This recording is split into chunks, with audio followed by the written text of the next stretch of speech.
ये बेला है और यहाँ कोई झमेला नहीं। तेजस्वी यादव कुर्सी पे बैठेंगे और लाखों नौकरियाँ फिर बांटी जाएंगी। निश्चिंत रहें, हम आपके साथ मजबूती से खड़े हैं। नफरत के बाजार में हम प्यार बांटने निकले हैं। पिताजी पिछले 34 वर्षों से जो सेवा दे रहे हैं उनका प्रतिफल है या फिर आरजेडी प्रेम है?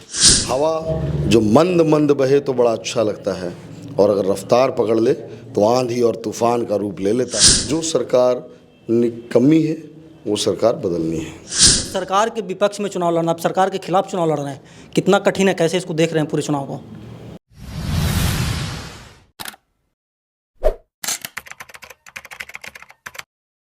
नमस्कार, प्रणाम। मैं अमित चौरसिया और आप देख रहे हैं नालंदा दस्तक। हम मौजूद हैं गया में और बेलागंज में उपचुनाव हो रहा है, बाई इलेक्शन हो रहा है। और बेलागंज का जो सीट है वो पूरे बिहार में ही नहीं बल्कि पूरे देश में हॉट सीट बना हुआ है। हेक्टिक शेड्यूल के साथ हमारे साथ बेलागंज के प्रत्याशी हैं डॉक्टर विश्वनाथ यादव जी। हम इनसे वार्तालाप करेंगे कि आखिरकार बेलागंज का चुनाव इतना हॉट क्यों हो गया है और ये जो बेलागंज में चल रहा है क्या मुद्दा है, क्या बोलते हैं कि इनका मैनिफेस्टो है, सभी पे वार्तालाप करेंगे। विश्वनाथ जी, सबसे पहले आपको हमारे चैनल पर बहुत बहुत स्वागत है। बहुत बहुत साधुवाद आपको, आप लोग आए। विश्वनाथ जी, बहुत सारे लोग चुनावी मैदान में हैं, आप भी हैं, और अक्सर हम 3-4-5 वर्षों से पत्रकारिता कर रहे हैं, लेकिन सरकार के पक्ष में चुनाव लड़ना और सरकार के विपक्ष में चुनाव लड़ना, आप सरकार के खिलाफ चुनाव लड़ रहे हैं, कितना कठिन है, कैसे इसको देख रहे हैं पूरे चुनाव को? हम नहीं, पूरा हमारा विधानसभा का हर कार्यकर्ता, हर वोटर, हर सपोर्टर जो है वो सरकार के खिलाफ चुनाव लड़ रहा है। सभी को काफ़ी अड़चने हैं, काफ़ी प्रेशर है। सरकार के खिलाफ ही चुनाव लड़ रहे हैं तो दिक्कत क्या है? जो सरकार निकम्मी है वो सरकार बदलनी है। नहीं, लोग बोलते हैं ना कि सरकार के खिलाफ बोलना बहुत कठिन होता है, इस वाक्य को कैसे आप देखते हैं? डराना उनका काम है, नफ़रत फैलाना उनका काम है, वो अपना काम जाने। हम तो भाई अब इस बात को समझिए कि नफ़रत के बाज़ार में हम प्यार बांटने निकले हैं। और इस बात को आप समझिए कि बेलागंज विधानसभा जो है वो काफ़ी सुख शांति से रहने वाला स्थान है, समृद्ध है, हर किसान वहाँ पे संतुष्ट है और मेहनतकश लोग हैं। हमारे यहाँ के युवा जो हैं वो अपनी मेहनत के बलबूते कई बीपीएससी के रिज़ल्ट्स हमारे विधानसभा में हुए हैं। और इस बात को समझिए कि बहुत ही जल्दी आने वाले वक्त में अब यूपीएससी के भी रिज़ल्ट्स हमारे विधानसभा से होंगे। हाँ, चुनावी मैदान में जब निकलते हैं विश्वनाथ जी, लगातार आप मतलब कि 20-20 घंटा काम कर रहे हैं, चेहरा बता रहा है, तो विश्वनाथ जी इन कठिनाइयों को कैसे देख रहे हैं? भाई, ये कठिनाई की बात नहीं है, ये प्रेम है लोगों का। लोग जो है रात रात भर इंतज़ार कर रहे हैं, रातों रात जुट रहे हैं। हम सुबह में आप सोच लीजिए कि 3-3:30 बजे रहा था और पूरा का पूरा गांव इंतज़ार कर रहा था। ये प्रेम जो है लोगों का, वो जब बुलाते हैं तो हम वहाँ पहुँचते हैं, क्योंकि आज तक हमारे अलावा किसी और ने बेलागंज विधानसभा में जीनी मरनी, सुख दुख, शादी ब्याह, न्योता पिहानी हमसे ज़्यादा किसी ने पुराया नहीं है। और लोग अब जब बुला रहे हैं तो पूछते हैं कि भाई आप हमको नहीं पहचानते क्या? और नहीं, दूल्हा को देखना एक बार ज़रूरी था, अब आ गए, सब वोटर में उमंग हो गया। हम जब वहाँ जाते हैं तो लोग इस बात को हमको आशीर्वाद देते हैं। बूढ़ी महिलाएँ, बच्चे, वृद्ध, युवा, सब इस बात को बोलते हैं कि आप जो हैं वो हमारे घर के बेटा हैं, आप जो हैं वो हमारे भाई हैं, आप निश्चिंत रहें, हम आपके साथ मजबूती से खड़े हैं। अच्छा, इतना जो जन समर्थन मिल रहा है विश्वनाथ जी, क्या लगता है कि आपके पिताजी पिछले 34 वर्षों से जो सेवा दे रहे हैं उनका प्रतिफल है या फिर आरजेडी प्रेम है? देखिए, इस बात को समझिए कि 34 साल पुराना एक मीठे आम का पेड़ है और वो मिठास ही बांटेगा, वो फल ही बांटेगा, वो झुका रहेगा, वो छाँव भी देगा, वो लकड़ी भी देगा, और उसका हर अंग जो है वो लोग जो है उसका सम्मान करेगा।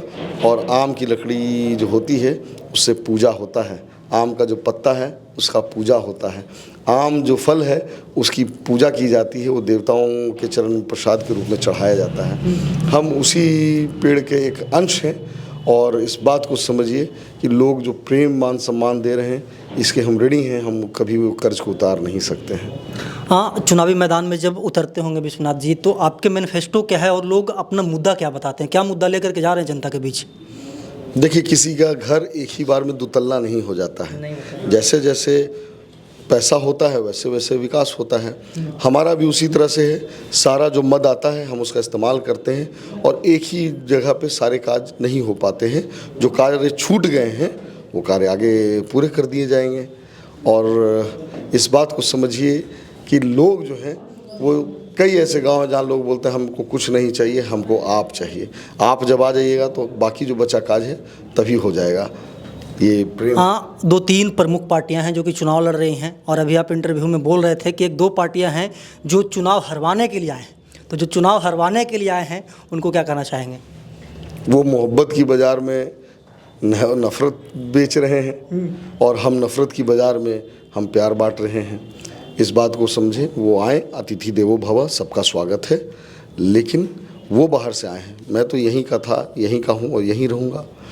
आप इस बात को जानिए कि वो जो भी कर रहे हैं, अनुरोध बस ये है कि कृपया बेलागंज विधानसभा का सौहार्द अक्षुण्णता को ना बिगाड़ें, यहाँ के शांति माहौल को नहीं बिगाड़ें।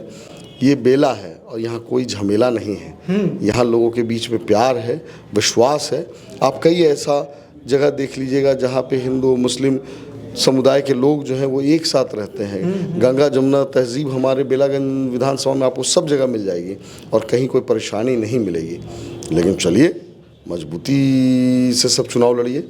आप सिर्फ अपने लेवल को नहीं गिराइए, बस यही अनुरोध है। आपके साथ विश्वनाथ जी युवाओं का बहुत बड़ा हुजूम है और आप भी युवा हैं।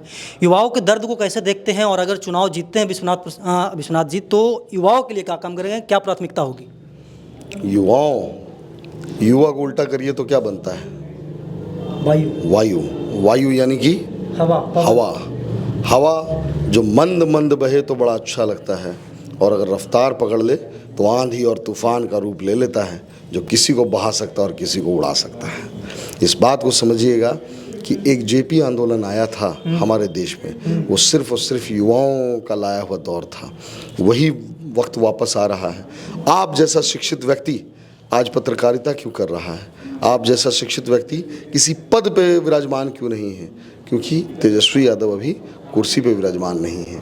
कल तेजस्वी यादव कुर्सी पे बैठेंगे और लाखों नौकरियां फिर बांटी जाएंगी। इस बात को समझिए कि जो लायक है उसको मौका होगा, और जो मौका है उसके लिए सिर्फ और सिर्फ एक ही चीज़ की ज़रूरत है, और जिसको कहते हैं योग्य होना, जिसको कहते हैं मौका। ये योग्य बच्चे सब बाज़ार में घूम रहे हैं, सब शिक्षित बेरोजगार हैं, और उनका कोई भविष्य बदलेगा तो उसका एक नाम तेजस्वी यादव है, और उनके हाथों को मजबूत करने के लिए एक अंश डॉक्टर विश्वनाथ यादव है। अच्छा, आखिरी सवाल होगा विश्वनाथ जी। आप लगातार क्षेत्र में घूम रहे हैं, लगातार आपके प्रतिद्वंदी आपसे भी सवाल करते होंगे सोशल मीडिया के जरिए या फिर इंटरव्यू के जरिए, तो उन सभी सवालों को आप कैसे लेते हैं? हमसे कोई सवाल ही कहाँ कर रहा है? नहीं कर रहा है ना कि विश्वनाथ जी सुरेंद्र यादव के पुत्र हैं, आरजेडी में बहुत सारे ऐसे कद्दावर नेता, उनको टिकट नहीं मिला, विश्वनाथ जी को टिकट क्यों मिल गया? डॉक्टर विश्वनाथ यादव के लिए पहले ये बात को जान लीजिए कि हम कोई नए नहीं हैं, और हम सिर्फ सुरेंद्र यादव के बेटा नहीं हैं। हम पूरे बेलागंज विधानसभा के भाई हैं, उनके बेटा हैं। जब बच्चियां हमसे डायरेक्ट जुड़ी रहती हैं अपने एडमिशन्स को लेके, जब बच्चे हमसे डायरेक्ट जुड़े रहते हैं अपनी परीक्षाओं को लेके, जब हर वृद्ध जो है वो हमसे जुड़ा रहता है अपना नली गली राशन की राशन, लाल कार्ड, पीला कार्ड, वृद्धा पेंशन, मसोमाती, हर घर नल जल, ओनली कोनली, ये सभी काम के लिए जब लोग हमसे जुड़े रहते हैं, डायरेक्ट हमसे संवाद करते हैं, वो क्योंकि हम पे अपना अधिकार जमाते हैं। वो इसलिए क्योंकि वो लोग हैं जो आपको अपना भाई मानते हैं, हमको अपना बेटा मानते हैं। कल ओसामा जी का जनसभा हो रहा था और उसमें एक वीडियो वायरल हो रहा है कि वहाँ पे कुछ असामाजिक तत्वों के द्वारा उस सभा को भंग करने की कोशिश की जा रही थी, और उस जनसभा वो वीडियो वायरल हो रहा है और उसमें तमाम प्रकार के लोग आप पे प्रतिरोप लगा रहे हैं, आरोप लगा रहे हैं कि ये मतलब कि जानबूझकर कैसा किया जा रहा है।